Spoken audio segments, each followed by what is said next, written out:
अस्सलाम वालेकुम। मैं हूं नासिर ख़ान और मैं ख़ान साहब गोट फार्म से आपसे मुखातिब हूं।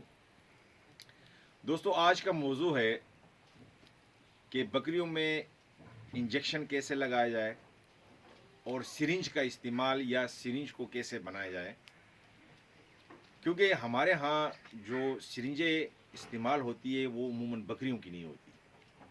अगर आप गौर से देखें इस सिरिंज को, तो ये सिरिंज जो है ना, ये बड़े जानवरों की है। मिसाल के तौर पर भैंस के लिए और गाय के लिए ये सिरिंज इस्तेमाल होती है। इस सिरिंज को अगर आप गौर से देखें तो इसकी नीडल, इसकी मोटाई जो ना, ये बहुत ज़्यादा होती है, प्लस इसकी लंबाई भी तकरीबन आधे इंच के करीब है। और फिर इसमें जो ये इसका जो पूरा स्ट्रक्चर बनाया गया है वो इंतहाई मतलब है कि तेज़ी से दवा को पुश करने के लिए बनाया गया है। क्योंकि जानवर, ज़ाहिर जानवर होता है तो वो हिलता है, वो मतलब है कि मूवमेंट करता है। तो फिर ज़ाहिर है कि डॉक्टर क्या करते हैं कि इंतहाई सूरत से, इंतहाई मतलब है कि स्पीड से जो ना इस इंजेक्शन को पुश करते हैं, सिरिंज को पुश करते हैं और दवाई को मुंतकिल करते हैं। जबकि बकरी में होता ये है कि बकरी बहुत डरपोक किस्म का जानवर है, बड़ा बुज़दिल किस्म का जानवर है। तो उसमें अगर हम इस सिरिंज का इस्तेमाल करेंगे तो हम फ़ायदे के बजाय नुकसान करते हैं। उसकी वजह यह है कि बकरी को जब हम पकड़ते हैं तो ज़ाहिर है कि अगर एक अकेला आदमी होता है या दो भी होते हैं तो बकरी लाजमी कहीं ना कहीं हिल रही होती है और कहीं ना कहीं जो ना उसमें जो ना मूवमेंट करती है, जिसकी वजह से हम उस सिरिंज को सही तरीके से इस्तेमाल नहीं कर पाते। तो इसके लिए अब सवाल ये पैदा होता है कि आया तो फिर हम बकरी में किस सिरिंज का इस्तेमाल करें और इंजेक्शन कैसे लगाएं।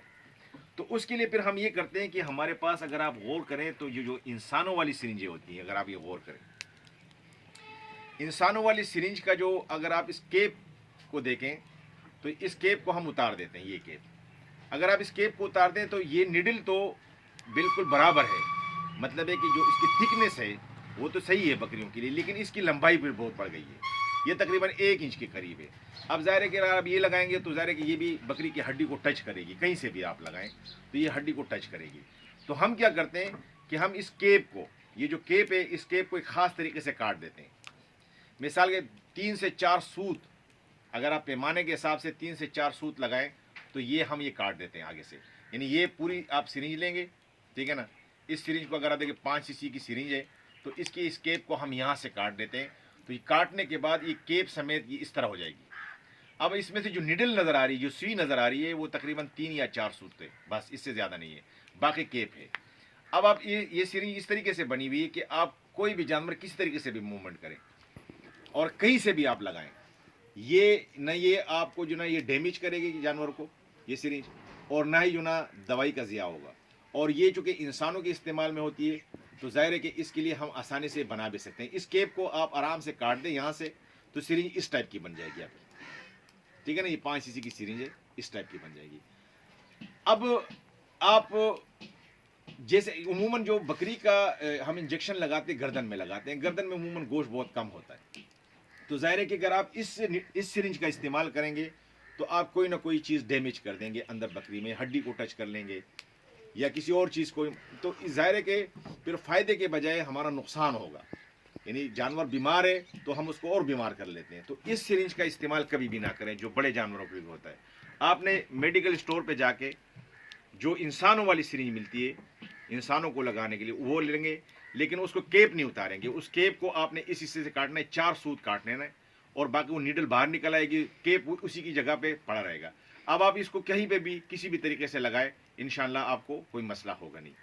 अच्छा, ये जो सिरिंज होती है ये उमूमन हम इस्तेमाल करते हैं बड़े जानवरों, मतलब बड़े जानवर से मुराद ये है कि महीने से ऊपर के जो जानवर होते हैं हम इस सिरिंज का इस्तेमाल करते हैं। लेकिन अगर हमारे पास 10 दिन का बच्चा हो, 5 दिन का हो, 15 दिन का हो, 20 दिन का हो, उमूमन उसमें इंजेक्शन लगाने का वो नहीं होता है, यानी ज़रूरत नहीं पड़ती। लेकिन होता ये कि अगर बच्चे को बहुत ज़्यादा दस्त लग जाए या ईटी का मसला आ जाए तो उसमें फिर हमें इंजेक्शन का इस्तेमाल लाजमी करना पड़ता है, क्योंकि वो इंजेक्शन के बगैर वो फिर वो उसके दस्त सही नहीं होते। तो उसके लिए फिर हम ये करते हैं कि जो इंसानों की एक और सिरिंज मिलती है, जो आपने गौर किया हो कि जो डायबिटीज़ के मरीज़ होते हैं, शुगर के जो मरीज़ होते हैं, उनके लिए एक स्पेशल किस्म की सिरिंज आती है। ये देखें, इस सिरिंज का फिर हम बच्चों में इस्तेमाल करते हैं। جو 10 दिन का है, 15 दिन का है, 20 दिन का है। इसका अगर आप गौर से देखें तो ये केप जब हटाते थे तो ये बिल्कुल एक छोटी सी मामूली सी एक निडल है इसकी, बहुत पतली सी। उमूमन ये पेट में जो डायबिटीज़ के मरीज़ होते हैं नाफ के आसपास इस सिरिंज का इस्तेमाल करते हैं। लेकिन बकरियों का ये होता है कि इसकी उमूमन इसमें दवाई बहुत गाढ़ी नहीं जा सकती क्योंकि ये बहुत पतली सिरिंज होती है।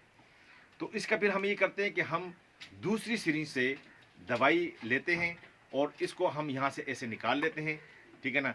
इसमें हम दवाई ऐसे भर लेते हैं और इसको फिर हम यहाँ ये कर लेते हैं और ये भर जाती है। अब आप किसी भी बच्चे को आराम से गर्दन में इस इंजेक्शन को लगाया जाता है, ठीक है ना, इस तरीके से। एक और ज़रूरी बात कि कभी भी इंजेक्शन लगाने के वक्त आपने कभी भी जो ना उसके पिछली टांगों में कभी भी इंजेक्शन नहीं लगाना है। उसकी वजह यह है कि अगर आप गौर करें तो बकरी के जो पिछली टांगे होते हैं उसमें उमूमन बाल होते हैं, तो आपको एरिया का पता नहीं चलता कि किस एरिया में हमने इस इंजेक्शन को लगाना है।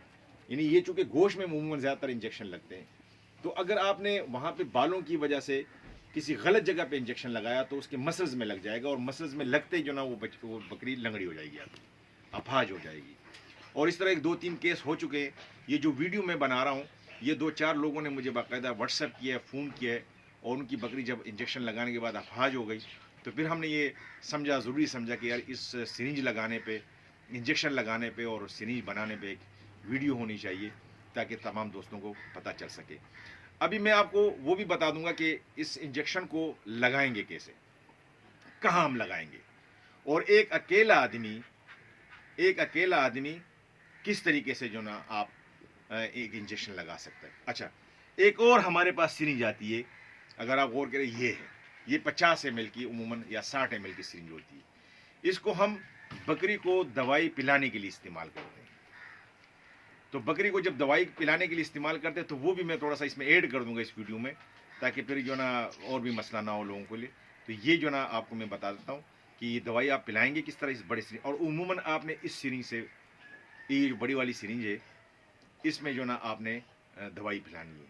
दवाई को आराम से पुश करेंगे, क्योंकि जब हम बकरी की गर्दन को ऊपर कर लेते हैं तो वो सांस की नाली जो ना, फिर वो ख़तरा होता है कि सांस की नाली में कहीं दवाई ना चली जाए। सांस की नाली में जाएगी दवाई तो और भी कॉम्प्लिकेशन हो जाती है, फिर खांसी लग जाती है और उमूमन इससे भी काफ़ी मसले मसाइल पैदा हो जाते हैं। अच्छा, अभी मैं आपको, वीडियो ज़्यादा लंबी ना हो, ये मैं बताता हूँ कि इन 2 सिरिंज का यानी लगाना कैसे और पिलाना कैसे, ये मैं आपको बताता हूँ। मैं तो थोड़ा सा एक बकरी को पकड़ता हूँ, क्योंकि हमारे पास एडिटिंग का वो नहीं होता है, तो मैं थोड़ा सा आपको बताता हूँ। आने भाई,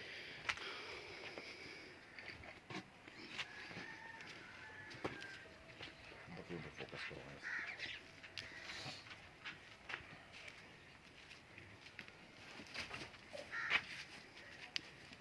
ये देखें, ये मिसाल के तौर पर बकरी है, इसको आपने ये इस इंजेक्शन लगाना है। अब इंजेक्शन लगाने का तरीका ये होता है कि ये जो हिस्सा है ये आपका, ये यहाँ से अगर आप 4, ये देखें ना, ये 4 उंगलियां आपने रखी, ये जो हड्डी है ये वाली हड्डी, इस हड्डी के बाद आपने ये 4 उंगलियां रखी, तो 4 उंगलियों के बाद ये जो जगह है ये, यानी यहाँ 4 उंगली। अब अगर आप नीचे जाएंगे यहाँ पर जाएंगे तो ये जो ना इसके सांस की नाली और खाने की नालियाँ, ये सारी चीज़ें होती है। ऊपर गर्दन के मसल्स होते हैं, तो ये जो जगह है ये मसल्स आपने छोड़ने, नीचे की नाली छोड़नी है, 4 उंगलियां यहाँ रख के इस सेंटर में आपने लगाना है। आप अकेले हो तो इंजेक्शन लगाने का आसान तरीका ये है कि आपने देखो ये सिरिंज बनाई हुई है, आप अगर इस बकरी को इस कान से पकड़ें और यहाँ थोड़ा सा अपना घुटना लगाएं यहाँ पे, तो ये बकरी गर्दन ऐसी हो जाएगी, ऐसे गोलाई में आ जाएगी, ये बाहर की तरफ निकल आएगी। फिर आपने ये वाला हाथ यहाँ रख लेना है, यहाँ, ताकि बकरी इस तरफ ना आए। ये वाला हाथ आपने यहाँ रख लेना है और आराम से इसको ऐसे यहाँ पुश करके, और ऐसे, ये देखें, ये इस पोजीशन में आपके हाथ होगा, ये हाथ, ये कोनी यहाँ होगी, ये वाला ये आपने कान से ये पकड़ा होगा, यहाँ अपना घुटना देंगे और इस तरीके से आपने, लेकिन ये गोलाई आ गई। अब इसका ये गोश्त वाला हिस्सा आपके सामने आ गया। सिरिंज आपने ऐसी बनाई है कि ये और अंदर जा नहीं सकती। अब आपने अकेले इसको ऐसे पुश करके आराम से इसमें इंजेक्शन लगा दें, कोई मसला नहीं होगा। अच्छा, अब पिलाना कैसे, उसका मैं थोड़ा सा तरीका बता दूँ। इसमें उमूमन ये होता है कि जब हम बकरी को کوئی دوائی پلا رہے ہوتے ہیں زبردستی، تو اس میں ہوتا یہ ہے کہ یہ چونکہ جانور ہے تو یہ اس کے ساتھ سانس بھی لے لیتا ہے، اور اس کی وجہ سے جو نا پھر اس کے جو نا سانس کی نالی میں وہ دوائی چلی جاتی ہے۔ اگر آپ اس بکری کو غور سے دیکھیں، ذرا فوکس کرواؤ میرے بھائی کو آپ، تو یہ یعنی آپ اس یہ دیکھیں نا، یہاں سے یہ والی انگلی اس کان کو آپ نے اس ہاتھ سے پکڑا، اس انگلی کو آپ نے اس کی جبڑے میں دے دیا، اب یہ بکری کہیں جائے گی نہیں۔ یہاں سے یہ جو نا یہ آپ نے یہاں پش کیا ہے، ٹھیک ہے نا، یہاں پہ، اور آرام سے آپ دوائیاں ڈالتے جائیں اس میں، یہ آرام سے پی دی جائے گی۔ ایک اکیلا آدمی یہ کر سکتا ہے۔ یہ کان کو آپ نے یہاں سے پکڑا اور اس جبڑے میں آپ نے یہ والی انگلی 2 انگلی ڈال دی اس طریقے سے، اب آرام سے آپ اس کو اس میں آرام سے ڈال کے یہ پش کر سکتے ہیں۔ تو یہ ایک چھوٹا سا 2-3 انفارمیشن تھی جو میں نے کہا دوستوں کو منتقل کر دوں۔ باقی آخر میں جو ہم پیغام دیتے ہیں کہ اگر اس سفر میں آپ ہمارے ساتھ جڑنا چاہیں تو ہمارے اس چینل کو سبسکرائب کریں اور گھنٹی کے بٹن کو دبائیں۔ اللہ آپ کو جزائے خیر دے۔ شکریہ، تھینک یو، بڑی مہربانی سر۔